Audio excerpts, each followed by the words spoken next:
We begin at 5 with new developments in the sexual abuse trial of a former Tulsa teacher. The trial ended abruptly this afternoon when John Gisler decided to plead guilty to all charges. The move came after Gisler's teenage victim took the stand. News on 6 reporter Ashley Sims is live at the Tulsa County Courthouse with the very latest. Ashley? Lori, the prosecutors called the victim's testimony powerful, but it was John Gisler's own words, captured on tape, that ended this trial early, with the former teacher admitting his guilt. John Gisler was on trial for a day and a half before he decided to give up. We put on the victim. He did his testimony. He did an excellent job. I think it was powerful. I think that's what broke the defendant's spirit, so to speak. The now 18-year-old victim told the jury he met John Gisler through the Big Brothers Big Sisters program about 5 years ago.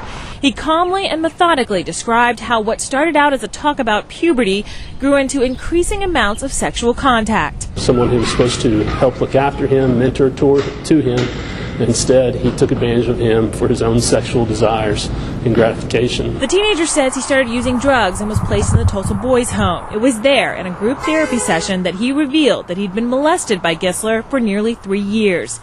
Prosecutors played a recording of a telephone call between the victim and Gisler when the young man confronted him about the abuse. During that recording, you can hear Gisler crying and begging for the young man to not tell anyone. He said, "Oh, please, don't. I'll kill myself if you do." At one point, he admits, "I screwed up. I know it was wrong. I hurt you sexually. I'm sorry."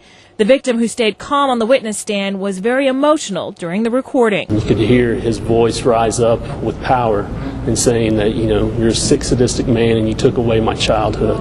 I think that was powerful for not only, it's powerful for each time Ms. Fulton and I listened to it, but I think it was very powerful for the jury to hear that as well. The victim and his family say it was extremely gratifying to hear Gisler admit his guilt, and now the victim can truly move on with his life. He's a survivor. I believe that he will continue to prosper. I think that he'll continue to live the life that he wants to live, and he's going to survive. John Gisler's attorney says it was his client's own words, in addition to the victims, that convinced him to plead guilty. Now, he did not have a deal with prosecutors, so he does not know what his sentence will be. A judge will decide that in December. Ashley Sims, the News on 6.